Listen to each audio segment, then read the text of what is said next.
بسم اللہ الرحمن الرحیم۔ السلام علیکم سامعین، امید ہے کہ آپ سب خیریت سے ہوں گے اور ہمارے اس چینل کے کنٹینٹ کو خوب انجوائے کر رہے ہوں گے۔ آج کی ایپیسوڈ شروع کرنے سے پہلے آپ سب سے میری گزارش ہے کہ اگر آپ کو ہمارے اس چینل کا کنٹینٹ پسند آ رہا ہے تو پلیز لازمی سے ہمارے اس چینل کو شیئر کر دیجئے آگے اور سبسکرائب بھی کر دیجئے، اور اگر اس کے علاوہ اگر آپ لوگ اپنی مرضی کا کوئی بھی ناول سننا چاہتے ہیں تو پلیز آپ اپنی رائے کا اظہار ہمیں کر سکتے ہیں، ہم آپ کے لیے وہ ناول ضرور پڑھیں گے انشاءاللہ۔ اور اس کے علاوہ اگر آپ کے فرینڈ یا فیملی میں کوئی بھی انسان ناول میں انٹرسٹڈ ہے، ناول سننے میں انٹرسٹڈ ہے تو پلیز لازمی ہمارے چینل کو اس تک شیئر کیجئے۔ اور آج کا جو ہمارا ناول ہے اس کا نام ہے بخت، اور یہ تحریر ہے مہرالنساء شامیر کی۔ مجھے پرسنلی ان کی یہ تحریر پڑھ کر بہت خوشی ہوئی ہے، اور مجھے یہ خوشی ہے کہ میں نے یہ ناول کا انتخاب اچھا کیا ہے، اور میں تو اس ناول کو پڑھ کر بہت انجوائے کر رہی ہوں اور امید کرتی ہوں کہ آپ سبھی سننے والے بھی اس اسٹوری سے خوب محظوظ ہو رہے ہوں گے۔ چلیے جی، آج کی ہماری ایپیسوڈ کو شروع کرتے ہیں۔ یہ دن اپنے ساتھ بے انتہا مسائل لایا تھا، لیکن ڈاکٹر عبدالحفیظ پیرزادہ کے لیے اس سے زیادہ منحوس دن کوئی ہو ہی نہیں سکتا تھا۔ اپنے گھر کے باہر پولیس موبائل میں ان کے گھر کے باہر پولیس موبائل میں بٹھایا جا رہا تھا۔ ان کا چہرہ سفید تھا جیسے کسی گناہگار مردے کا چہرہ ہو۔ ان آنکھوں میں خالی پن، ذلت، ناکامی، نہ جانے کیا کیا تھا ایک ساتھ در آیا تھا۔ برہان ان کی قمیض سے لپٹا بری طرح سے رو رہا تھا۔ شمس نے ایک ہاتھ سے برہان کی انگلی تھام رکھی تھی۔ ان کے پاس دیکھا جائے تو رپورٹرز کا ایک مجمع سا لگا ہوا تھا۔ دھڑا دھڑ تصویریں اتاری جا رہی تھیں۔ کچھ پولیس والوں نے بڑی مشکلوں سے ان کو ڈاکٹر عبدالحفیظ کے قریب آنے سے روک رکھا تھا۔ ڈاکٹر عبدالحفیظ کو پولیس موبائل میں بٹھایا گیا تھا۔ جب شمس برہان کی انگلی چھوڑ کر موبائل میں بیٹھے عبدالحفیظ کے کان کے قریب جھکے تھے۔ میں تمہیں یہاں سے نکال لوں گا، یقین کرو میرا، بس تم اپنی زبان مت کھولنا، ورنہ تم مجھے جانتے ہو، تمہاری زبان میرا کچھ نہیں بگاڑ سکتی، لیکن تمہارا بیٹا، میں اس کا بہت کچھ بگاڑ سکتا ہوں۔ اس کے علاوہ میں تمہاری پاک بیوی کی قبر کو بھی جانتا ہوں۔ تم جانتے ہو آج کل قبر میں لیٹی عورتوں کو نکال کر ان کے ساتھ کیا ہو رہا ہے۔ یقیناً تم اپنی پاکیزہ بیوی کی لاش کی بے حرمتی تو ہونے نہیں دو گے نا، ہے نا؟ وہ کرخت چہرے کے ساتھ ان کے کانوں میں جیسے قطرہ قطرہ تیزاب اڈیل رہے تھے۔ عبدالحفیظ پیرزادہ کی آنکھوں میں یکدم تکلیف ابھری تھی، چہرے پہ ملال سا سایہ سا لہرایا تھا۔ انہوں نے شمس کے چہرے کو دیکھتے ہوئے بدفق کہنا شروع کیا تھا، میں 21 سال کا تھا جب میں نے اپنا گاؤں چھوڑا۔ میں اپنے باپ کا اکلوتا بیٹا تھا۔ انہوں نے 4 شادیاں کی، لیکن نرینہ اولاد صرف میری ماں سے ہوئی تھی، وہ بھی ایک واحد اولاد۔ شمس کے چہرے کے تاثرات بگڑے تھے، وہ برہمی سے ان کو جھڑکنے لگے تھے، لیکن عبدالحفیظ نے ان کا ہاتھ تھام لیا۔ میں اپنے خاندان کا واحد وارث تھا، گدی میری تھی، لیکن میں نے گاؤں چھوڑنے کا فیصلہ کر لیا۔ گدی یتیم ہونے لگی۔ میرا باپ پیرزادہ تھا۔ انہوں نے رو کر مجھ سے التجا کی کہ میں نہ جاؤں، میں گدی یتیم نہ کروں، میں اپنے مریدوں کو بے آسرا نہ کروں۔ میری اماں سائی نے اپنا دوپٹہ میرے قدموں میں رکھ دیا تھا، میں نے اس دوپٹے کی لاج بھی نہیں رکھی۔ میری بہنوں نے بین کیے، میں نے کان بند کر لیے۔ میں نے اپنی منکوحہ سے اس کے ساتھ چلنے کو کہا، اس نے منع کر دیا۔ میں نے وہیں کھڑے کھڑے اس کو طلاق دے دی۔ پیروں کے خاندان میں پہلی طلاق تھی۔ میرا باپ جلال میں آ گیا تھا۔ انہوں نے مجھے بددعا دی، دونوں ہاتھ اٹھا کر بددعا دی۔ انہوں نے کہا کہ جہاں جا رہا ہوں وہاں خدا مجھے ایسی ذلت دے کہ میں سر نہ اٹھا پاؤں، خدا مجھے ایسا غر کرے کہ میری نسلیں مجھے روئیں، خدا مجھے وہاں مارے جہاں پانی بھی نہ ملے۔ میں جس گدی کو چھوڑ رہا ہوں، خدا مجھے اس کی ناقدری کا حساب لے۔ میں اپنے گاؤں کا پہلا مرد تھا جو شہر آیا تھا وہاں سے بددعائیں لے کر۔ کئی سال گزر گئے تھے۔ میں یہاں آ کر گدی پہ میرے چچا کا بیٹا بیٹھ گیا تھا۔ اس کی ماں غیر ذات کی تھی۔ میرا باپ یہ بات برداشت نہیں کر سکا اور غم سے مر گیا۔ اس کی گدی پہ کوئی ملے جلے خون کا آدمی بیٹھے، اس کو یہ برداشت ہی نہ تھا اور اسی غم سے وہ مر گیا۔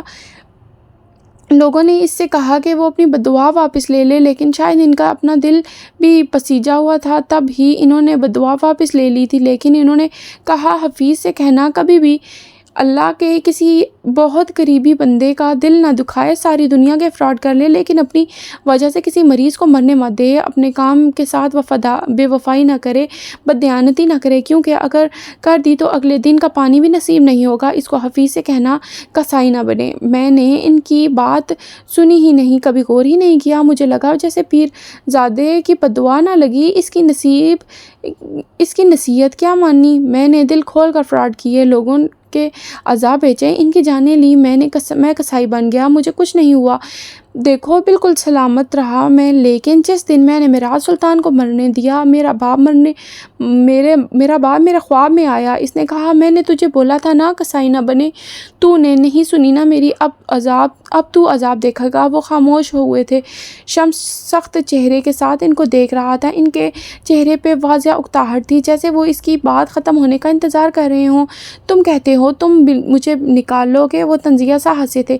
میں ایک بوڑھا پیرزادے کی بددعا لے کر آیا ہوں، میں اپنی ماں کے دوپٹے پہ پیر رکھ کر آیا ہوں، میں اپنی بہنوں کو ساری زندگی کا غم دے کر آیا ہوں، میں ایک پاک بیوی کو طلاق دے کر اس کی ذات کو سوالیہ نشان بنا کر آیا ہوں، میں گدی پہ ایک غیر ذات کے آدمی کو بٹھا کر گدی کی بے حرمتی کر کے آیا ہوں، میں حویلی اجاڑ کر آیا ہوں۔ شمس سلطان، مجھے یہاں سے اب کوئی نہیں نکال سکتا، خدا نے مجھے ایسی جگہ مارا ہے جہاں سے مجھے پانی بھی نہیں ملے گا، میں ایسا غرق ہوا ہوں کہ اب میں واپسی کا کوئی راستہ نہیں ہے، میں نے ایسی ذلت دیکھی ہے کہ اب کبھی سر نہیں اٹھا سکوں گا۔ مجھے لگا تھا بددعا اگر وقت لگائے تو وہ زائل ہو جاتی ہے، مجھے نہیں پتا تھا کہ بددعا اگر وقت لے تو وہ زیادہ قوت سے مارتی ہے۔ اس نے مجھے مار دیا ہے، تم پریشان مت ہو، میں منہ نہیں کھولوں گا، مصیبت پڑنے پہ دوستوں کو اس میں گھسیٹ لینا یہ پیروں کا شیوا نہیں ہے، بس میرا برہان کو میری حقیقت مت بتانا۔ وہ فکری لہجے میں بولے تھے اور رخ موڑ گئے تھے۔ شمس پیچھے ہٹ گئے تھے، البتہ ان کے چہرے سے صاف ظاہر تھا کہ اس تقریر کا ان پہ کوئی خاص خاطر خواہ اثر نہیں ہوا تھا۔ انہوں نے برہان کا ہاتھ ایک بار پھر تھام لیا تھا۔ برہان کو روتے دیکھ ڈاکٹر عبدالحفیظ بنا آواز کے بڑبڑائے تھے، آئی لو یو، میں نے تمہیں کھو دیا۔ پولیس موبائل آگے بڑھ گئی تھی، روتا بلکتا بچہ پیچھے رہ گیا تھا۔ انتقام کے چکروں میں ہمیشہ بچے ہی کیوں رل جاتے ہیں؟ میوزک کا بے ہنگم سا شور، نازیبا لباس پہنے رقص کرتے لڑکے لڑکیاں، کچھ نشے میں جھولتے اور کچھ اسی نشے کی طرح جھومنے کو بے قرار نوجوان لڑکے لڑکیاں۔ یہ منظر شہر کے بہت بڑے اور مہنگے کلب کا تھا۔ اگر ذرا سی نظر گھماؤ تو سامنے ہی بار ٹیبل کے سامنے اسٹول پہ بیٹھے تمہیں یعقوب مرزا نظر آ جائے گا، ناک سے سفید پاؤڈر کو اپنے اندر اتارتا اور پھر گردن پیچھے پھینک کر جیسے اندر تک سکون محسوس کرتا، پھر سیدھا ہوتا اور ایک دو گھونٹ مہنگی وائن حلق میں انڈیلتا۔ اس کی آنکھیں گلابی ہو رہی تھی، ناک سرخ، چہرے پہ پھیلا رنج۔ آج اس کے قریب کوئی لڑکی بھی نہیں تھی۔ تھوڑی دیر بعد اگر کوئی لڑکی قریب آتی تو وہ اس کو بری طرح سے جھڑک کر دور کرتا۔ آج اس کا غم بہت بڑا تھا۔ دفعتاً ایک ڈھیلی شرٹ اور پینٹ پہنے ہوئے لڑکا اس کے قریب دوسرے اسٹول پہ آ کر بیٹھا تھا۔ اس نے غور سے یاقوت کو دیکھا اور پھر اس کے ہاتھ سے وائن کا گلاس لے کر اپنے ہاتھ میں پکڑا اور دوسرے ہاتھ سے اس کا ہاتھ پکڑ کر اٹھ کھڑا ہوا۔ یاقوت نے کوئی مزاحمت نہیں کی، وہ اس کے ساتھ کھنچتا چلا گیا۔ اس کے قدم لڑکھڑا رہے تھے۔ نسبتاً ایک سنسان گوشے میں آ کر کیس نے اس کا ہاتھ چھوڑا تھا۔ یہاں میوزک کا شور قدرے کم تھا۔ اب بتاؤ کس بات کا سوگ منا رہے ہو؟ وہ صبا اتنی بھی خوبصورت نہیں تھی جو تم اس کے درد میں خود کو ہی ختم کر دو۔ چلی گئی ہے نا، 10 اور لے آتے ہیں، مر کیوں رہے ہو؟ وہ اب بھی بہت غصے سے اس کو جھڑک رہا تھا۔ کیس افندی یاقوت کا بیسٹ فرینڈ تھا، دونوں ہر وقت ساتھ ہی نظر آتے تھے۔ نور کے بعد وہ اپنی سب باتیں کیسے کہہ سکتا تھا؟ اس وقت بھی کلب میں بیٹھے اس کے کچھ جاننے والوں نے کیس کو کال کر کے بلایا تھا۔ بات یہ نہیں ہے، یاقوت نے شکستگی سے سر جھٹکا تھا اور پھر آہستہ آہستہ ساری بات اسے کہہ سنائی۔ کیا نو اس لڑکی میں انوالو ہے؟ ساری کہانی سننے کے بعد اس نے بس یہی تبصرہ کیا تھا، نہیں ایسا کچھ نہیں ہے۔ اچھا تو پھر کیا نو کی کوئی گرل فرینڈ یا منگیتر ہے؟ وہ سوچتے ہوئے کہہ رہا تھا۔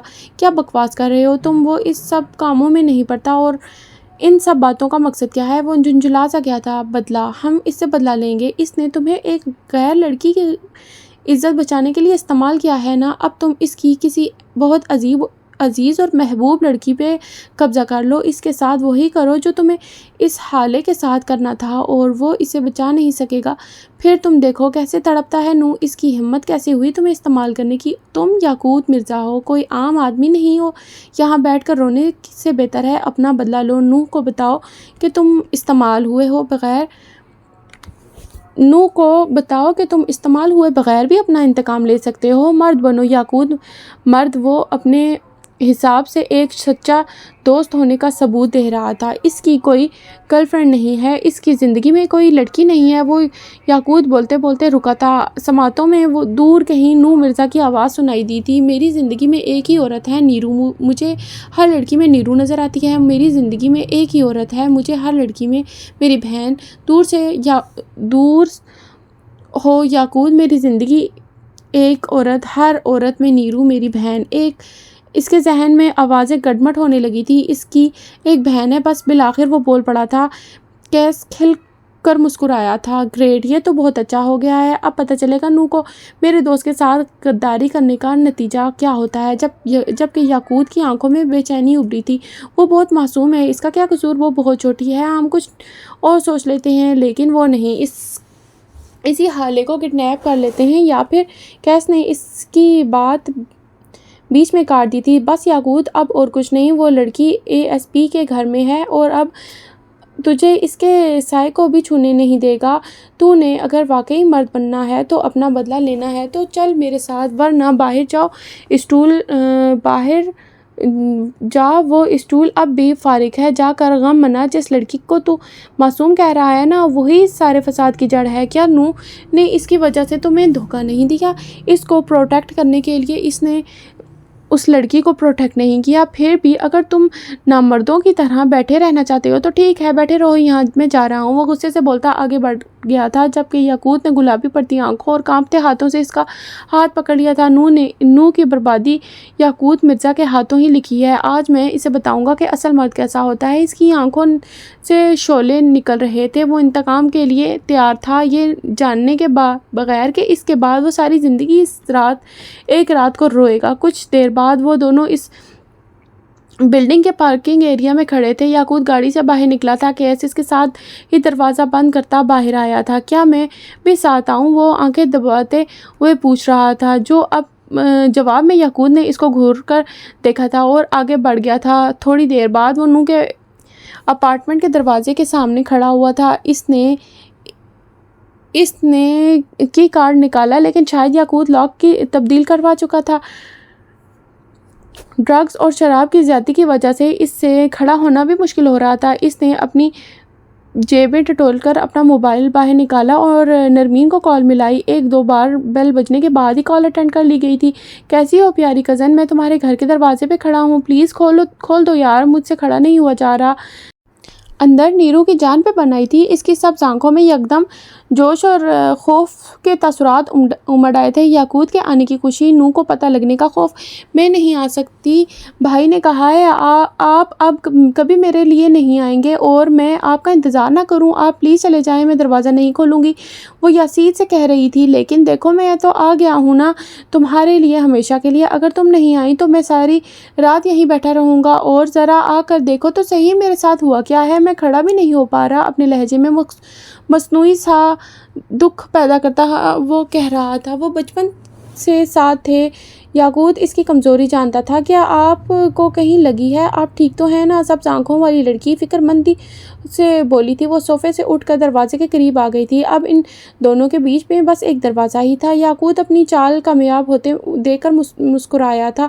بہت بری طرح لگی ہے مجھے، تم ایک بار آ کر دیکھو تو صحیح نیرو، مجھے بہت تکلیف ہو رہی ہے، میرا دل زخمی ہو گیا ہے۔ اور بس وہ مہربان لڑکی اب مزید نہیں رک سکی تھی۔ اس نے دروازہ کھول دیا تھا، گھر کا نہیں، اپنی اور یاقوت کی بربادی کا۔ دروازہ کھلتے ہی وہ فوراً اسے فوراً سے پہلے اندر آیا تھا اور لاک لگایا تھا۔ یہ سب اتنی جلدی ہوا تھا کہ نرمین کچھ سوچ سمجھ ہی نہ سکی تھی۔ اب یاقوت اپنی سرخ ہوتی آنکھوں کے ساتھ اس کے سامنے کھڑا تھا۔ نرمین کا دل ڈوب کر ابھرا تھا۔ آپ نے کہا آپ کو لگی ہے، لیکن آپ تو ٹھیک ہیں۔ میرے دل پہ لگی ہے، تمہارے بھائی نے ماری ہے، اب بدلہ تو تمہیں چکانا ہی ہوگا نا نرمین جان۔ بس تم نوک سے ایک بات کہہ دینا کہ اس سے کہنا کہ تم میری بہن نہیں ہو۔ وہ دانت پہ دانت جمائے سرد سی سرگوشی کر رہا تھا۔ اس کے منہ سے بدبو آ رہی تھی۔ وہ کہیں سے بھی چند منٹ پہلے والا یاقوت نہیں لگ رہا تھا جس نے نرمین کو کال کی تھی۔ تمہارے بھائی کو مجھے استعمال کرنے کا بہت شوق ہے نا؟ آج میں اسے بتاؤں گا کہ یاقوت اپنے ساتھ برا کرنے والوں کے ساتھ کیا کرتا ہے۔ تم سوچ رہی ہوگی نا اس سب میں تمہارا کیا قصور؟ تمہیں بتا دوں کہ ہر فساد کی جڑ تو تم ہو۔ سارے مسائل تمہاری ذات سے جڑے ہیں۔ آج سب مسائل ختم ہو جائیں گے۔ وہ اس کے قریب آتے ہوئے کہہ رہا تھا۔ نرمین کے جسم سے جیسے کسی نے روح بھی کھینچ لی ہو۔ اس نے پیچھے قدم موڑے تھے، لیکن اب فرار کی راہ ختم ہو گئی تھی۔ آج کے بعد سے اس کی ساری زندگی اندھیرا ہونے والی تھی۔ زندگی تو یاقوت مرزا کی بھی تاریخ ہونے والی تھی، لیکن ابھی بھی وہ اس بات سے واقف نہیں تھا۔ 3 گھنٹے بعد وہ اسی گاڑی میں بیٹھا تھا، ریلیکسڈ سا، تھکا ہوا اور کچھ بے چین سا۔ شرٹ کے اوپری 2 بٹن کھلے ہوئے تھے۔ اس کے ساتھ والی سیٹ پہ کیس بیٹھا ہوا تھا۔ اس نے فون کان سے لگا رکھا تھا۔ جی آفیسر جی، میں اسی بلڈنگ سے بات کر رہا ہوں۔ یہاں اپارٹمنٹ نمبر 105 میں ایک لڑکی کے ساتھ زیادتی ہوئی ہے۔ میں کچھ آوازیں سن کر یہاں آیا تھا۔ نہیں، وہ آدمی بھاگ گیا ہے، لیکن لڑکی کی حالت تشویشناک ہے۔ جی بالکل سر، میں یہیں کھڑا ہوں، آپ آ جائیں، میں آپ کو لوکیشن بھیجتا ہوں۔ میرا فلیٹ نمبر 106 ہے اور آپ پلیز جلدی آ جائیں سر۔ اس نے بات کر کے کال کاٹ دی تھی۔ اور اب خوش ہے نا؟ اب تو دل خوش ہو گیا ہے نا؟ وہ چہک کر پوچھ رہا تھا، جبکہ یاقوت نے بے دلی سے سر سیٹ کے پشت سے ٹکا دیا تھا۔ اسے اپنی کیفیت سمجھ نہیں آ رہی تھی۔ ہال لوگوں سے کچا کچ بھرا ہوا تھا۔ ایک میز پہ ہر چینل کے مائک رکھے ہوئے تھے۔ ان مائکس کے پیچھے شمس سلطان بیٹھے تھے اور ان کے ساتھ والی کرسی پہ ایک طرف بے چین اور مضطرب سا سفیر اور دوسری طرف سے مخمول سا شاہد حسین ہارون بھی ایک طرف کھڑا تھا۔ ایک مائک قریب کر کے بلیک ڈنر سوٹ میں ملبوس شمس سلطان نے بولنا شروع کیا تھا۔ آپ سب مجھے جانتے ہیں، میں شمس سلطان ہوں، اس شہر کے ایک کامیاب بزنس مین۔ آپ لوگ میرے مرحوم بھائی کو بھی جانتے ہوں گے، انسانیت کے مسیحا، نرم دل اور انصاف پسند میراث سلطان۔ وہ بول رہے تھے، مجمع دم سادے ان کو سن رہا تھا۔ کچھ دن پہلے میرے بھائی کو ہارٹ اٹیک ہوا۔ ہم انہیں ہسپتال لے گئے تھے، لیکن وہ جان بر نہ ہو سکے۔ میرے بھائی اس دنیا سے چلے گئے۔ وہ لمحے بھر کو رکے تھے، آنکھوں میں آئے نادیدہ آنسو صاف کیے، گہری سانس لی، خود کو کمپوز کرنے کی اداکاری کی اور پھر کہنا شروع کیا۔ ہمیں موت کی وجہ ہارٹ اٹیک بتائی گئی تھی، لیکن یہ حقیقت نہیں تھی۔ حقیقت یہ ویڈیو ہے۔ میں چاہوں گا آپ سب پہلے یہ ویڈیو دیکھ لیں۔ انہوں نے اشارہ کیا تھا ان کی دائیں طرف لگی بڑی سی سکرین پہ یہ ویڈیو چلنے لگی تھی۔ سب نے صبح سے لے کر اب تک کی کئی بار دیکھی ہوئی ویڈیو پھر دیکھنا شروع کر دی تھی۔ کچھ لوگوں کی نظروں میں بیزاری ابھری، کچھ لوگوں نے بڑے غور سے ایک بار پھر سارے الفاظ پہ غور کرنا چاہا، کچھ کی نظروں میں غصہ تھا، دکھ تھا۔ تھوڑی دیر بعد جب وہ ویڈیو ختم ہوئی تو میراث سلطان نے دوبارہ بولنا شروع کیا۔ آپ سب نے دیکھ لیا کیسے ان ڈاکٹرز کی لاپرواہی کی اور لالچ نے ہمارے گھر کے بڑے میرے عزیز بھائی کی جان لے لی۔ کیا کوئی بھی انسان یہ ڈیزرو کرتا ہے کہ جس ہسپتال میں وہ اپنی جان بچانے کے لیے گیا ہو، اس انسان کو آپ نہتھا کر دو، اس کے دشمنوں کو اس کے کمرے میں جانے دو؟ کیا کوئی یہ ویڈیوز کیا کوئی بھی یہ ڈیزرو کرتا ہے کہ اس کا گلا گھونٹ کر اس کو مار دیا جائے؟ سفیر کے گلے میں گلٹی سی ابری تھی۔ یہاں اگر کوئی غریب آدمی مرا ہوا ہوتا تو اب تک کئی تنظیم انصاف کے لیے موم بتی جلائے نکل چکی ہوتی، لیکن ہمارے لیے کوئی بھی نہیں آیا کیونکہ ہم امیر ہیں۔ ان کو لگتا ہے کہ قانون ہمارے ہاتھ میں ہے، لیکن خدا گواہ ہے کہ ہم بھی اتنی ہی مجبور ہیں جتنا کوئی غریب آدمی۔ کیا امیر ہونا ہمارا قصور ہے؟ کیا قانون امیروں کے ہاتھ میں ہے؟ ہال میں لگی سفید لائٹس اور فلیش کی روشنی میں ان کا چہرہ دمک رہا تھا، جبکہ سفیر کی گردن میں پھندا ہر گزرتے لمحے تنگ ہوتا جا رہا تھا۔ قانون اگر میرے ہاتھ میں ہوتا تو آج میں اس اسپتال کو آگ لگا دیتا، میں اس ڈاکٹر کو اپنے ہاتھوں سے مارتا، لیکن میں ایسا نہیں کروں گا کیونکہ میں خدا نہیں ہوں، میں ایک آدمی ہوں۔ جان لینا اور دینا یہ سب اللہ کے ہاتھ میں، بس اسی کے اختیار میں، اور میں یہ اپنا فیصلہ اسی کے ہاتھ میں دیتا ہوں۔ میں اپنے عظیم بھائی کی موت کا غم نہیں بھلا سکتا، انہیں واپس نہیں لا سکتا، لیکن میں چاہتا ہوں کہ انہیں انصاف ملے، ہمیں انصاف ملے، میرے بھائی کے معصوم بچوں کو انصاف ملے۔ میں قانون کی بالادستگی کو مانتا ہوں، میں اس معزز قانون سے انصاف کی اپیل کرتا ہوں۔ میں آپ کے کیمرے کی آنکھ سے اپنا مدعا ایک ایک آدمی تک پہنچانے کی اپیل کرتا ہوں، آپ کی زبانوں سے سچ اور حق کی بات کہنے کی اپیل کرتا ہوں۔ اگر آج میرے بھائی کو انصاف نہیں ملا تو یہ صرف میرے بھائی کے ساتھ ناانصافی نہیں ہوگی، یہ انسانیت کی موت ہوگی، اور اس قوم نے ایک عظیم آدمی کھویا ہے، ایک انسانیت کے رہنما کو کھویا ہے۔ وہ تو دشمنوں کو بھی گلے سے لگانے والوں میں سے تھے۔ آج جب میں گھر جاؤں گا میں اپنے بھائی کی بیوی کو کیا جواب دوں گا؟ میں اپنے بھتیجے اور اپنی بھتیجی سے کیا کہوں گا؟ ان کا غم بہت بڑا ہے، میں اسے ختم نہیں کر سکتا، لیکن انصاف ان کے زخموں پہ مرہم بن سکتا ہے۔ میں قانون سے درخواست کرتا ہوں کہ میرے بھائی کے قاتلوں کو ان کے انجام تک پہنچائے۔ ہمیں انصاف چاہیے تاکہ جب میں اپنے بھائی کی قبر پہ جاؤں تو میرے کندھے جھکے ہوئے نہ ہوں۔ میں اپنے بھائی کے لیے ہر حد تک جاؤں گا۔ مجھے آپ سب کا ساتھ چاہیے، آپ کی مدد چاہیے۔ امید کرتا ہوں کہ آپ سب اور اس ملک کا طاقتور قانون مجھے اور میرے بھائی کے خاندان کو نا امید نہیں ہونے دیں گے۔ وہ بول کر خاموش ہوئے تھے۔ اب سامنے بیٹھے نمائندے ان سے کچھ سوال کر رہے تھے۔ ان نمائندوں اور فلیش کی چمکتی روشنیوں کو یہاں چھوڑ کر اگر ہم عمر حیات کی سرمئی سفید کمرے میں چلتے ہیں جہاں حالِ سلطان نے ایک دھاڑ سے دروازہ کھولتی اندر آئی تھی۔ بیڈ پہ بیٹھے عمر نے اس کی طرف نہیں دیکھا تھا، وہ اب بھی شمس کی پریس کانفرنس دیکھ رہا تھا۔ اگر اس وقت آپ کا موڈ مجھے کسی قسم کے القابات سے نوازنے کا ہے تو پلیز، میں مصروف ہوں اور اداس بھی۔ میرے کاروبار میں 3 لاکھ کا نقصان ہو گیا ہے۔ وہ حالے کے تنے ہوئے تاثرات اور شعلے بار ستائی آنکھوں کو دیکھے بغیر بول رہا تھا۔ حالے کے تو سر پہ لگی تلوؤں میں بجھی، وہ بپھر کے اس کے سامنے آ کھڑی ہوئی تھی۔ عمر نے اب بھی سر نہیں اٹھایا تھا۔ حالے نے جھپٹ کر موبائل اس کے ہاتھ سے لے لیا تھا۔ عمر اس اچانک افتاد پہ بوکھلا سا گیا تھا، اس کی آنکھوں میں خوف سا پھیل گیا تھا۔ نہیں نہیں نہیں، توڑنا مت پلیز، توڑنا مت، وہ بوکھلا سا گیا تھا، اور اگلے ہی لمحے حالے نے اس کا موبائل دیوار پہ دے مارا تھا۔ اسپیکر سے ابھرتی شمس کی مکروہ آواز اب بند ہو گئی تھی۔ عمر نے بے یقینی سے دیوار پہ لگتے پھر پرزہ ہوتے ہوئے اپنے موبائل کو دیکھا تھا۔ 3 لاکھ کا تھا۔ اوہ میرے خدایا، 6 لاکھ کا نقصان ہو گیا۔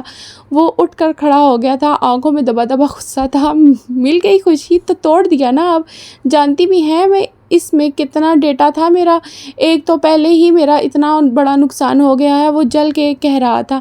میں نے تم سے کہا تھا نا ابھی کوئی ایسا قدم مت اٹھانا، کہا تھا یا نہیں؟ وہ بلند آواز میں گررائی تھی۔ نہیں، تم پہ تو جنون سوار تھا۔ حسن کو بتاؤں گا، اس کو مرد بناؤں گا۔ بنا لیا مرد تم نے، میرے خاندان کو مجھ سے مزید دور کر دیا ہے۔ عمر، میں نے تم سے کہا تھا میرے معاملات میں مت آؤ، لیکن تمہیں تو اس وقت تک سکون نہیں آتا جب تک میری زندگی میں مسائل نہ کھڑے کر دو۔ وہ سرخ آنکھوں سے اس کو دیکھتے ہوئے بول رہی تھی۔ عمر بس سنجیدگی سے اس کو سنے گیا۔ یہ لو میرا موبائل اور دیکھو، اس میں صبح سے لے کر اب تک کتنے لوگ مجھے میسج کر چکے ہیں، کتنے رشتہ داروں کی کالز آئی ہیں، کتنے نیوز چینلز مجھے انٹرویو کے لیے پوچھ رہے ہیں، مارننگ شوز اپنے دکھڑے سنانے کی آفر کر رہے ہیں، میری ماں مجھے کالز کر رہی ہیں، میرا بھائی مجھ سے لڑ گیا ہے، اور یہ سب کیوں ہو رہا ہے میں بتاؤں؟ تمہاری وجہ سے، تمہاری جلد بازی کی وجہ سے۔ تم کیوں میری زندگی کو عذاب بنا رہے ہو؟ آخر میں نے تمہارا بگاڑا ہی کیا ہے؟ کیوں میرے پیچھے پڑ گئے ہو؟ وہ جیسے پھٹ پڑی تھی۔ عمر نے اس کے ہاتھ سے موبائل لیا تھا نرمی سے، اور پھر اپنے بیڈ کے سائڈ ٹیبل کی طرف گیا تھا۔ موبائل کا جیکٹ کھولا، اس کی سم نکالی اور اس کی جگہ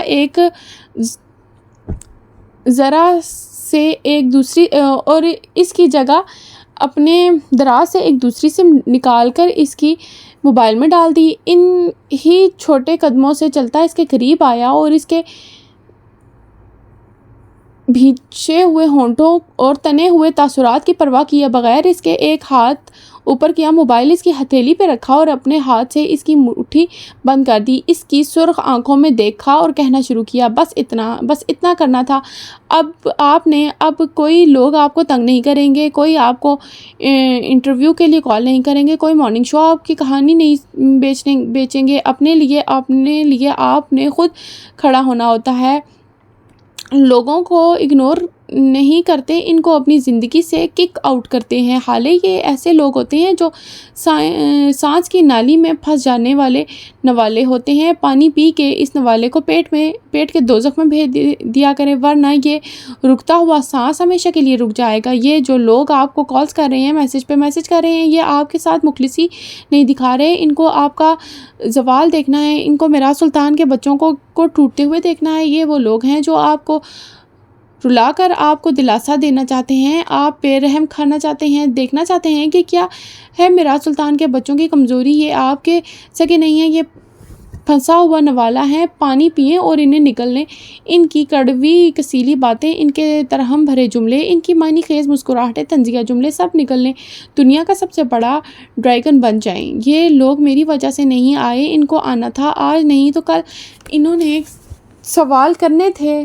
غلطی ان کی نہیں ہے، آپ کی ہے۔ آپ نے خود کو تیار کرنا تھا، جیسے کہ میں تیار ہوں۔ حالے نے تعجب سے اس کو دیکھا تھا۔ میں تیار ہوں؟ حالے کیوں؟ کہ یہ سب لوگ بھی مجھ سے پوچھیں گے کہ جب میں نے آپ کو اغوا کیا تو کیا پتہ میں آپ کے باپ کے قتل میں بھی شامل ہوں؟ سوال مجھ سے بھی ہوں گے، لیکن میں لوگوں کے منہ بند کرنا جانتا ہوں۔ آپ بھی جان لیں، لوگوں کو اپنی کمزوری بتا رہی ہیں تو ان کی کمزوری اپنی نظر میں رکھیں۔ آپ کا بھائی، آپ کی اماں، وہ آپ کا خاندان ہے، کبھی نہ کبھی جڑ جائیں گے۔ اس وقت اپنی فکر کریں، خود کو سنبھالیں۔ وہ نرمی سے کہہ رہا تھا، میں تم سے نفرت کرتی ہوں، تم نے جو کچھ میرے ساتھ کیا ہے تمہیں کبھی بھی اس کے لیے میں معاف نہیں کروں گی۔ عمر، وہ اس کی آنکھوں میں دیکھتے ہوئے بولی تھی، پتہ ہے میرا دل کیا چاہتا ہے؟ میرا دل چاہتا ہے میں تمہارا گلا دبا دوں، میرا دل چاہتا ہے میں اس وقت میں پیچھے جاؤں، وہاں اس رات اس سڑک پہ تمہیں مرنے دوں۔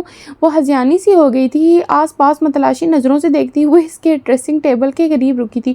دل کرتا ہے تمہیں بھی وہی تکلیف دوں جس سے میں گزر رہی ہوں۔ اب اس نے ڈریسنگ پر پرفیوم کی ایک شیشی اٹھائی تھی اور پوری قوت سے زمین پہ دے ماری تھی۔ کاش میں نے آخری وقت پہ بابا کے ساتھ یہ وعدہ نہ کیا ہوتا، کاش میں نے ان سے تمہارے ساتھ رہنے کا وعدہ نہ کیا ہوتا۔ 2 شیشیاں اور اٹھا کے نیچے پھینکی تھیں۔ عمر لب نیچے خاموشی سے اس کو دیکھے جا رہا تھا۔ حلق میں پھنسا ہوا نوالا وہ لوگ نہیں، تم ہو عمر، تم۔ کاش تم کبھی میری زندگی میں آئے ہی نہ ہوتے، کاش تم کبھی بابا سے ملے ہی نہ ہوتے، کاش میں نے اس دن تم سے نکاح نہ کیا ہوتا۔ وہ بولتی جاتی اور ڈریسنگ پہ پڑا سارا سامان زمین پہ پھینکتی جاتی۔ تم کہتے ہو میرا خاندان جڑ جائے گا۔ اس نے ایک اور شیشی اٹھائی تھی۔ عمر کا سانس اٹک گیا، وہ فوراً تیزی سے اس کو پکار اٹھا تھا، اسے مت پھینکیے گا، یہ مجھے میری اماں نے دیا تھا، پلیز۔ اس سے پہلے کہ وہ اس شیشی کو پھینکتی، اس کا ہاتھ ہوا میں معلق رہ گیا تھا۔ وہ چند لمحے سخت نظروں سے اس کو دیکھتی رہی، قدم بڑھائے، اس کے قریب آ کر رکی، اس کی آنکھوں میں دیکھا اور پھر اپنی پوری قوت سے شیشی کو عمر کے پیروں کے قریب زمین پہ دے مارا۔ شیشی کرچی ہو گئی تھی، کچھ کانچ حالے کے پیر پہ لگا تھا، کچھ عمر کے۔ کمرے میں یکدم خوشبوئیں سی پھیل گئی تھی، پہلے والے سارے پرفیومز کی خوشبوئیں اس کے مقابلے میں کچھ بھی نہیں تھی۔ سارا کمرہ معطر سا ہو گیا تھا۔ عمر کا دل اس شیشی کے ساتھ ہی ٹوٹا تھا۔ میرا خاندان اس طرح ٹوٹ گیا ہے جیسے یہ شیشی، تم اس کو نہیں جوڑ سکتے نا، کیونکہ اگر جوڑو گے تو ہاتھ زخمی ہو جائے گا، لیکن ہاتھ میں کچھ نہیں آئے گا۔ اسی طرح میں بھی اپنا خاندان جوڑوں گی تو میری روح زخمی ہو جائے گی، لیکن ہاتھ کچھ نہیں آئے گا۔ وہ گلابی ہوتی آنکھوں سے کہہ رہی تھی، اس کے لہجے میں دکھ سا تھا، تکلیف تھی۔ یہ خوشبو محسوس کر رہے ہو نا، میرے اور میرے خاندان کے درمیان بدگمانی بھی اس خوشبو کی طرح پھیل گئی ہے، کیا تم اس خوشبو کو پھیلنے سے روک سکتے ہو؟ نہیں نا، اسی طرح میں بدگمانی کو پھیلنے سے بھی نہیں روک سکتی۔ اپنی محبوب چیزوں کو کھونے کا غم تم بھی محسوس کرو عمر، تمہیں بھی پتہ چلے خاندان کیا ہے، وہ ٹوٹے تو تکلیف کیسی ہوتی ہے۔ وہ تفکر سے کہہ رہی تھی، آنسو ابل ابل کر باہر نکل رہے تھے۔ وہ اس کے بولنے کی پرواہ کیے بغیر بیٹھ گیا تھا، حالانکہ پیر کی اوپر والی جلد پہ ایک دو شیشے کے ٹکڑے لگے تھے۔ اس نے ایک ٹکڑا نکالنا چاہا، حالے نے اپنا پیر پیچھے کھینچ لیا۔ عمر حیات نے گرفت سخت کر دی۔ چھوڑو مجھے، وہ گھررائی تھی۔ مجھے تکلیف دے کر مرہم رکھو گے تو کیا میرا دل تم سے صاف ہو جائے گا؟ ایسا نہیں ہوگا عمر، وہ زور زور سے روتے ہوئے بول رہی تھی۔ ساتھ ایک بار پھر پیر پرے کرنا چاہا۔ خاموشی سے کھڑی رہیں ورنہ بہت برا پیش آؤں گا، اس نے بیٹھے بیٹھے دھمکی دی تھی۔ ایک ٹکڑا نکالا تھا اور اس کے ساتھ ذرا سا خون نکلا تھا۔ میں نے تمہیں خون دیا تھا، تم نے میری جان بچائی، لیکن میں نے تمہاری جان بچائی، لیکن تم نے میرے ساتھ کیا کیا؟ وہ مغموم سی کہے جا رہی تھی، وہ بھی جھکا ہوا اس کے پیر سے شیشے کا آخری ٹکڑا نکال رہا تھا۔ اس بار زیادہ خون نکلا تھا۔ حالے کے لبوں سے بے اختیار سی کی آواز نکلی تھی۔ وہ اٹھ کھڑا ہوا تھا، حالے کے عین سامنے اس کی آنکھیں سپاٹ تھیں۔ میری اماں اور میرے درمیان بہت فاصلے ہیں، وہ ٹھہر ٹھہر کر لفظ جوڑ جوڑ کر بول رہا تھا، ایسے فاصلے جنہیں ہم چاہ کر بھی ختم نہیں کر سکتے۔ ہم دونوں کو جوڑنے کے لیے ایک آدمی تھا اور چند چیزیں۔ وہ رکا تھا اور پھر بولنا شروع کیا۔ آدمی مر گیا ہے، میں نے اس کو مارنے والے کے ساتھ کیا کیا آپ آج دیکھ چکی ہوں گی۔ میں چیزیں توڑنے والوں کے ساتھ کیا کروں گا یہ مجھے بتانے کی ضرورت نہیں ہے۔ آپ کی اس حالت نے میرا دماغ بری طرح سے گھما دیا ہے۔ اس سے پہلے کہ میں آپ کو کوئی سخت لفظ کہوں، یہاں سے چلی جائیں۔ وہ چبا چبا کر سرد سی سرگوشی میں کہہ رہا تھا۔ حالے کو پہلی دفعہ اس سے خوف محسوس ہوا تھا، لیکن بظاہر گردن کڑھائے رکھی تھی۔ میں ڈرتی نہیں ہوں تم سے۔ دھمکیاں انہیں دینا جن کو تم سے خوف آتا ہو، وہ لٹ مار انداز میں بولی تھی۔ عمر نے سمجھنے والے انداز میں سر ہلایا تھا۔ نہیں، آپ نہیں ڈرتی، میں ڈرتا ہوں اپنے قہر سے، اپنے الٹے دماغ سے ڈرتا ہوں۔ آپ کی جگہ کوئی اور ہوتا تو میں اسے اس وقت تک بتا چکا ہوتا کہ میری محبوب چیزیں توڑنے کا انجام کیا ہوتا ہے۔ اصل میں مسئلہ ہی یہی ہے، میں آپ کو کچھ کہہ ہی نہیں سکتا، اس لیے بہتر ہوگا کہ اس وقت یہاں سے جائیں۔ اور ہاں، بات اگر خون دینے کی ہے تو کبھی کسی زمانے میں کسی وقت میں نے بھی آپ کو خون دیا ہے، کب، کہاں، کیوں، یہ پتہ لگا لیں۔ اس نے حالے کا ہاتھ پکڑا تھا، اس کے لمس میں سختی نہیں تھی۔ آگے جا کر اس کو دروازے کے باہر کیا۔ اب کم از کم صبح تک میرے سامنے مت آئیے گا، میرا دماغ گھما ہوا ہے، کہہ کر دروازہ اس کے منہ پر بند کر دیا۔ حالے پیر پٹک کر رہ گئی تھی، اس کے کان تک سرخ ہو گئے تھے۔ دور کہیں اس کا دل اس سے ملامت کر رہا تھا جس کو اس نے تھپک کر سلا دیا تھا۔ اندر عمر اسی کانچ لگے پیر کے ساتھ نیچے بیٹھا شیشے کے ٹکڑے اٹھانے لگا تھا۔ اس کے بعد موبائل کے پرزے جوڑنے لگا تھا۔ اگر اس لڑکی کا چہرہ میری ماں سے نہ ملتا ہوتا تو دیکھ لیتا میں اسے، وہ بڑبڑا کر اپنے کام میں مصروف ہو گیا تھا۔ اسٹڈی ٹیبل پہ بیٹھا نوح بری طرح کام میں غرق نظر آ رہا تھا۔ وہ بمشکل اپنی آنکھیں کھولے ہوئے تھا۔ وہ آج ایکسٹرا کام ختم کرنا چاہتا تھا۔ یہ فہیم کی طرف سے سزا تھی۔ وہ کام کر رہا تھا جب اس کا موبائل تھرتھرایا تھا۔ اس نے بے دلی سے موبائل اٹھایا تھا۔ انجان نمبر تھا۔ اس نے ہیلو کہتے ہوئے موبائل کان سے لگایا تھا۔ دوسری طرف سے کسی مرد کی آواز آئی تھی اور اس نے شاید کچھ پوچھا تھا۔ جی، میں نوح مرزا بات کر رہا ہوں، میں انسپکٹر انس جاوید بات کر رہا ہوں۔ آج آپ کے اپارٹمنٹ کے ساتھ والے اپارٹمنٹ سے ہمیں ایک شکایت موصول ہوئی ہے۔ نوح کا سانس رک گیا تھا۔ نرمین، وہ بغیر آواز کے بڑبڑایا تھا۔ انسپکٹر اب بھی بول رہا تھا، جب ہم وہاں اسپتال پہنچے تو ہمیں پتہ چلا کہ وہ آپ کی بہن کافی تشویشناک حالت میں ملی۔ ہمیں بہت افسوس کے ساتھ کہنا پڑ رہا ہے کہ آپ کی بہن کے ساتھ زیادتی ہوئی ہے۔ نوح کو لگا جیسے وہ مر گیا ہو۔ ایسی تکلیف کسی مرنے والے کو بھی نہیں ہوتی ہوگی۔ اس کا سر بے اختیار نفی میں ہلا تھا۔ ہم انہیں اسپتال لے کر آئے ہیں، میں آپ کو باقی کی ڈیٹیلز بھیج دیتا ہوں، آپ جلد از جلد پہنچ جائیں، آپ کی بہن کی حالت بہت خراب ہے۔ اس نے پروفیشنل انداز میں کہہ کر کال کاٹ دی تھی، جبکہ وہ اب بھی نفی میں سر ہلا رہا تھا۔ آنکھیں گلابی پڑ رہی تھیں، گلا خشک ہو رہا تھا، دل دھک دھک کر کے چل رہا تھا، آنکھوں کے سامنے اندھیرا چھانے لگا تھا۔ اس نے بمشکل کانپتی انگلیوں سے نمبر ملایا تھا اور فون کان سے لگایا تھا۔ ہیلو جواد، نیرو کہاں ہے؟ یہ پولیس والا کیا کہہ رہا ہے؟ کیا بکواس کر رہا ہے؟ اس نے ہلکاتے ہوئے بمشکل سوال کیا تھا۔ مقابل رونے لگا تھا۔ وہ اس بلڈنگ کا چوکیدار تھا۔ نو بھائی، وہ سچ کہہ رہا ہے، میں شرمندگی کے مارے آپ کو فون نہیں کر سکا۔ باجی کی حالت بہت خراب ہے نو، آپ اسپتال چلے جاؤ۔ بس وہ روتے ہوئے کہہ رہا تھا۔ نو کے لیے اگلا سانس لینا بھی مشکل ہو گیا تھا۔ اس نے دھیرے دھیرے اپنی ٹانگوں سے جان نکلتی محسوس کی، بلکہ اس کے سارے جسم سے جان نکل گئی تھی۔ ایسی اذیت اس نے آج تک محسوس نہیں کی تھی۔ اس کا دل کیا تھا زمین پھٹے اور وہ اس میں سما جائے۔ اس کی آنکھوں سے ایک آنسو نکلا اور اس کے ہلکی داڑھی والے چہرے پہ پھسل گیا۔ اس کے بعد تو جیسے آنسوؤں کا ایک سیلاب امڑ آیا تھا۔ اس کی آنکھیں اب بھی بے یقینی سے پھیلی تھیں، دل جیسے پھٹ رہا ہو، آنکھوں سے خون رسنے کو تیار تھا۔ وہ زمین پہ بیٹھ گیا تھا۔ اس نے دونوں ہاتھ زمین پہ مار کر دھاڑیں مار مار کر رونا شروع کر دیا تھا۔ الفاظوں کی بازگشت اب بھی اس کے کانوں میں ہو رہی تھی۔ آنسو ایسے نکل رہے تھے جیسے آج کے بعد ان کو نکلنے کا موقع نہیں ملے گا۔ آپ کی بہن کے ساتھ زیادتی ہوئی ہے، آپ کی بہن۔ اس کا دل چاہا کہ وہ اپنے کانوں پہ ہتھوڑے مار کر خود کو سننے سے محروم کر لے۔ اس کا دل چاہا کہ وہ خود کو شوٹ کر لے۔ یہ کیسے ہو سکتا ہے؟ یہ نہیں ہو سکتا ہے۔ اسے لگا کہ وہ آج کے بعد کبھی اٹھ نہیں سکے گا۔ اس کا دل مر گیا تھا، اس کا جسم مر گیا تھا۔ نوح مرزا کی زندگی میں سب سے بڑا غم اسے آج ملا تھا۔ اس نے اٹھنے کی کوشش کی لیکن ٹانگوں میں جان نہیں بچی تھی۔ آج اسے پتہ چلا تھا کہ مرنا کیسا ہوتا ہے۔ ذلت سے بری کوئی موت نہیں ہوتی، اور آج اس نے اعتراف کیا تھا۔ چلیے جی، آج کی ہماری ایپیسوڈ یہیں تک تھی۔ امید ہے کہ آپ سب کو یہ ہمارا ناول بہت ہی دلچسپ لگ رہا ہوگا، اور سن کر آپ کو یہ بہت مزہ بھی آ رہا ہوگا۔ اور آپ سب سے ایک بار پھر سے میری گزارش ہے کہ اگر آپ کو ہمارے اس چینل کا کنٹینٹ پسند آ رہا ہے، یا آپ کو ہماری وائس میں یہ آڈیو ناولز پسند آ رہے ہیں، تو پلیز لازمی ہمارے اس چینل کو سبسکرائب بھی کر دیا کریں، اور اس کو آگے شیئر بھی کر دیا کریں، لائک بھی کر دیا کریں۔ شکریہ، اللہ حافظ۔